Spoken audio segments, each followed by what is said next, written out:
Hey Lagosians, welcome to my channel. Today we are tackling a topic that's on everyone's mind and in many cases testing everyone's patience, the crazy Lagos traffic. Specifically, we're going to break down the Adeola Odeku gridlock we've been hearing about lately. And let's be real, Lagos traffic is a beast, but the scenes around Adeola Odeku recently have really been next level.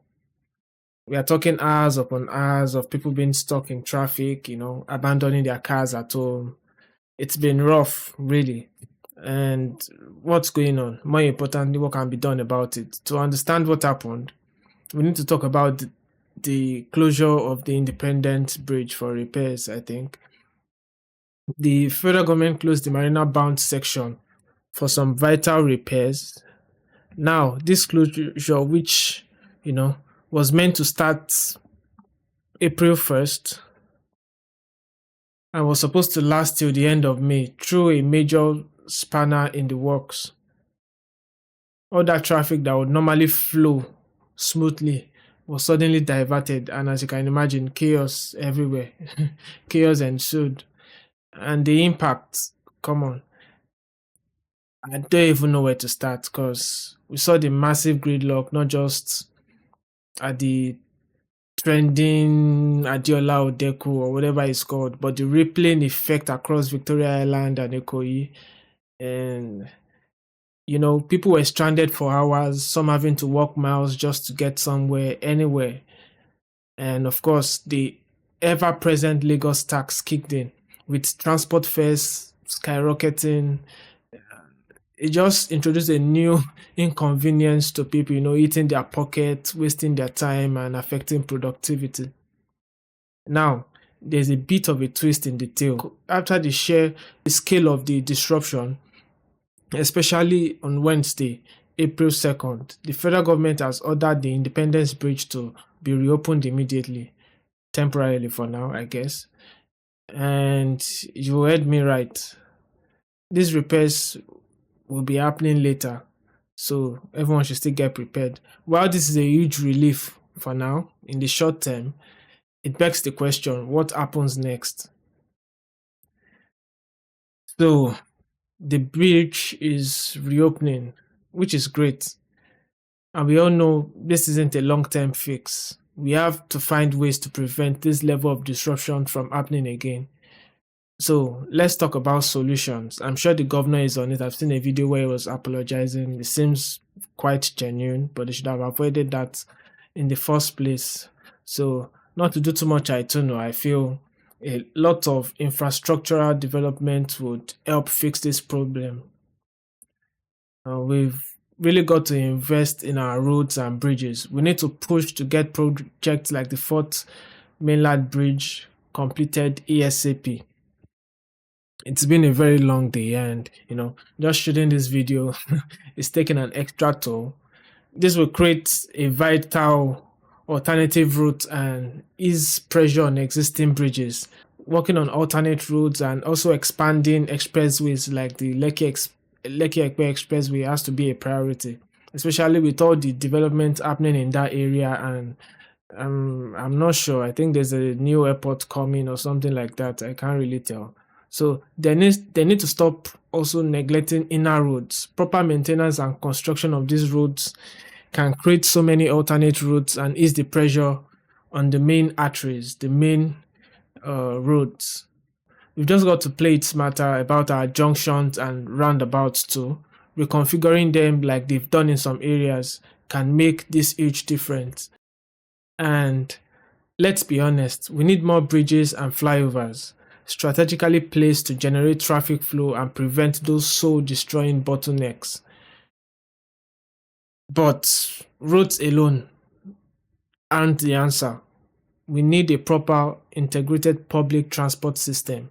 I'm talking expanding the rail network like crazy. The blue and red lines start, and I'm sure we also need other lines built and running. A functional rail system can move masses of people, taking cars off the road, especially if they're actually, quite comfortable and, just get you where you're going faster. Everyone will try to avoid the hassle of just sitting in traffic in the hot sun or late at night. And we need to seriously invest in water transportation. Lagos has all these waterways. We need more ferries, better terminals, and a system that's safe, reliable, and actually appealing to use. BRTs are, are a good development, but they can also be expanded and improved upon. And there should be more buses and, let's say, better management. And the key to all of this is integration. We need to be able to move seamlessly between buses, trains, and ferries with one ticket, one system, and convenient connections. Other states can also learn from this. I've seen lots of new innovations across different states where you know there are specific rides that move interstate and they are fully just entirely different from the conventional buses, ACs, no jam packing of people or sandwiching lots of passengers into a bus and all of that. So the last thing I just want to discuss is the tech side of things. We need to get smart with traffic management. Let's talk intelligent transport systems, a proper control center, smart traffic lights that respond to real time conditions, cameras that detect incidents automatically, and those electronic signs that actually tell you what's going on. I feel all of this is possible. And in Nigeria, I feel we are actually bigger than, suffering and not thinking of new solutions. The last mile guys also, they need to be empowered to still do their job more effectively, as in giving them lots of resources and extra training. And let's be real, we need to tackle corruption to make sure the rules are being enforced fairly. We need to look at traffic demand management, things like congestion charges, controversial congestion charges, if they are still within the a reasonable price, we can still make do with that. We all understand that you burn more fuel in traffic and all of that. So, and more park and ride facilities and staggered work hours. I don't know if that will be possible. Let's say the heavily populated areas where the areas that are industrial areas can maybe operate on staggered work hours. I don't know if that will be possible and if that will affect their productivity.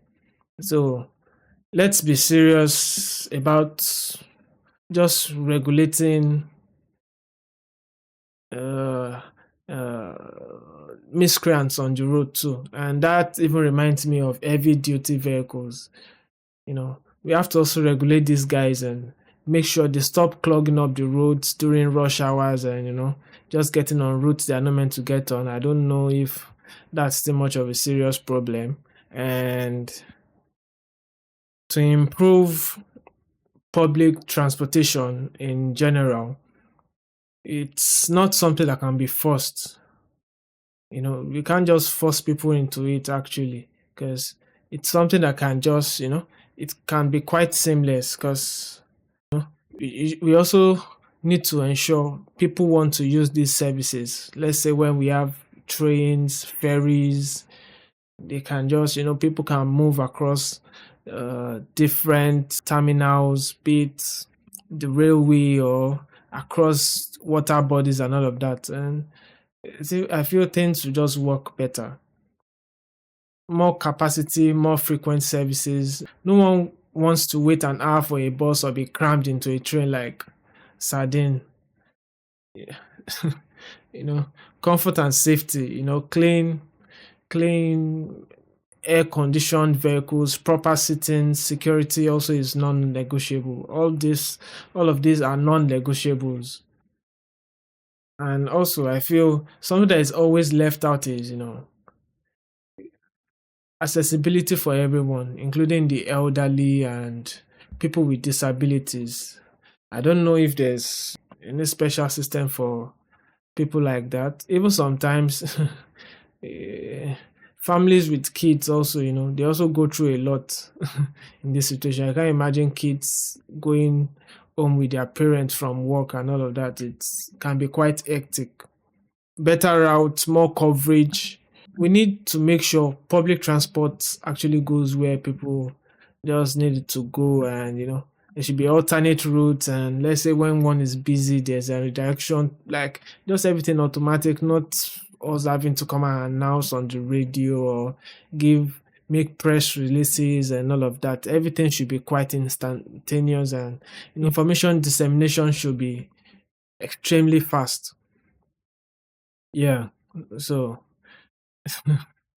that's just me just ranting and getting some things off my mind based on the recent trend